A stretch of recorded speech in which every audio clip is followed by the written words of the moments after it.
미소 공동위원회는 모스크바 3국 외상회의의 결정사항에 따라 한국의 임시정부의 수립을 원조할 목적으로 세워졌습니다.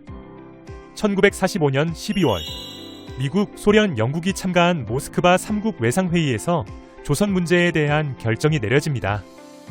이 회의에서 합의된 결정사항에 보면 조선의 임시정부 수립을 돕기 위해 미국과 소련이 공동위원회를 조직한다는 내용이 있습니다. 이 결정에 따라 만들어진 기구가 바로 미소 공동위원회입니다. 즉, 미소 공동위원회의 목적은 한국의 임시정부 수립을 지원하고 남과 북에 나뉘어 있던 행정과 경제 문제를 조정하는 것이었습니다. 1946년 1월 덕수궁 석조전에서 예비회담이 열립니다.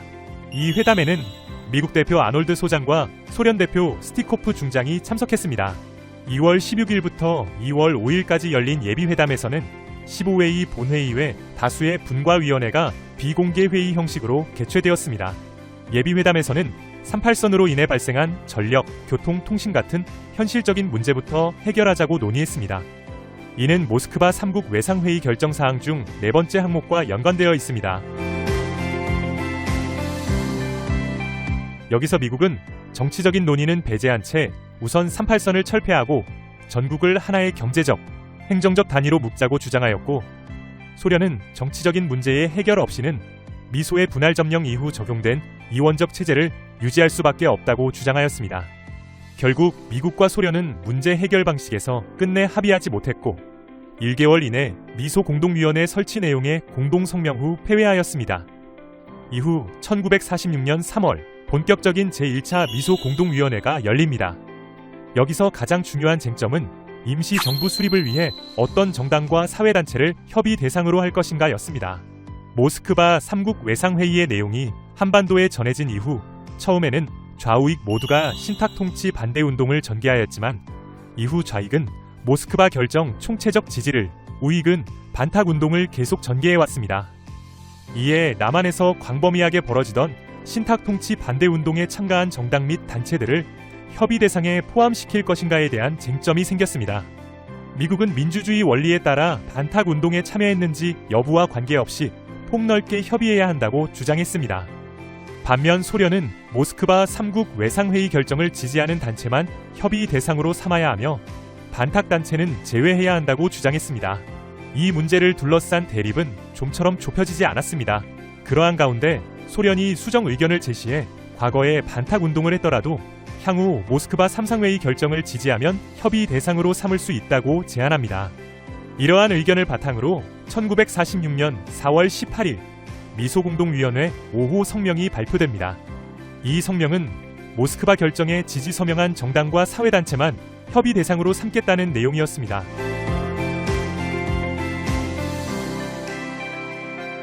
미국은 우익 단체들에게 5호 성명에 서명하도록 적극적으로 설득했고 민주위원회 일부 우익 의원들이 5호 성명에 대한 지지를 거부하자 하지 중장은 서명이 곧 신탁통치 찬성을 의미하는 것은 아니다라고 설명했습니다. 하지 미군정 사령관의 특별 담화 이후 대부분의 우익 정당 및 단체들이 5호 성명에 서명했습니다. 이 과정은 소련의 강한 반발을 불러왔습니다. 소련은 협의 없이 미군정이 일방적으로 담화를 발표했다고 반발했고 반탁 단체들의 대거 참여는 소련을 자극하였습니다. 그 결과 제1차 미소 공동위원회는 무기한 휴회에 들어갑니다. 1947년 5월 제2차 미송동위원회가 다시 열립니다. 제1차 미소공동위원회가 휴회된 가운데 미군의 하지 중장과 소련군의 치스차코프 대장, 미국의 마샬 국무장관과 소련 외상 몰로도프 사이에 서신이 교환되면서 회담 개최에 대한 의견이 조율되었습니다. 그 사이 미국 측 수석 대표가 아놀드 소장에서 브라운 소장으로 변경되었습니다. 2차 회담에는 좌익과 중간파, 일부 우익 세력까지 참여하면서 이전보다 협상이 진전될 것이라는 기대가 생깁니다.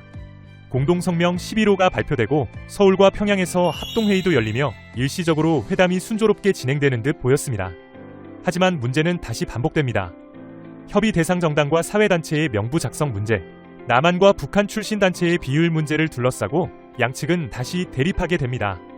미국은 협의를 청원단체 전부를 협의 대상으로 하자고 하였고 소련은 장당단체 중 친일파, 민족 반역자, 유령단체, 그리 반탁투쟁위원회에 가입하였던 단체들은 협의에서 제외하자고 하였습니다.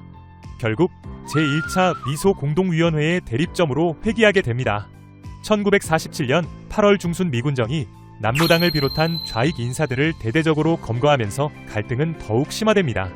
소련이 모스크바 3상회의 결정과 공의 업무를 지지해온 남한의 좌익 인물에 대한 탄압은 공동위원회 사업을 방해하는 처사이므로 강력하게 항의한다는 의견을 표명하였고, 미국은 남한 내정에 대한 간섭이라고 강하게 반발하였습니다. 결국 제2차 미소공동위원회도 사실상 결렬 상태에 이릅니다. 그러자 미소공동위원회가 결렬되자 미국은 한국 문제를 국제연합, 즉 유엔으로 이관합니다. 이에 대해 소련은 미소 간의 합의를 위반한 조치라며 반발했지만 한반도 문제는 더 이상 미소 공동협의로 해결되지 못하게 됩니다. 그 결과 한반도의 정부 수립 논의는 유엔 중심으로 진행되었고, 이는 결국 남한 단독 정부 수립과 분단으로 이어지게 됩니다. 정리해보겠습니다. 미소 공동위원회는 임시정부 수립을 목표로 출발했지만 임시정부에 참여한 제 정당 및 단체에 대한 미국과 양국 간의 타협점을 못한 채 대립하면서 끝내 합의에 이르지 못하면서 결렬됩니다. 이후 한반도 문제는 국제연합이 주도하게 됩니다. 이러한 미소 공동위원회의 실패는 한반도의 분단을 고착화하는 결정적인 계기가 되었습니다.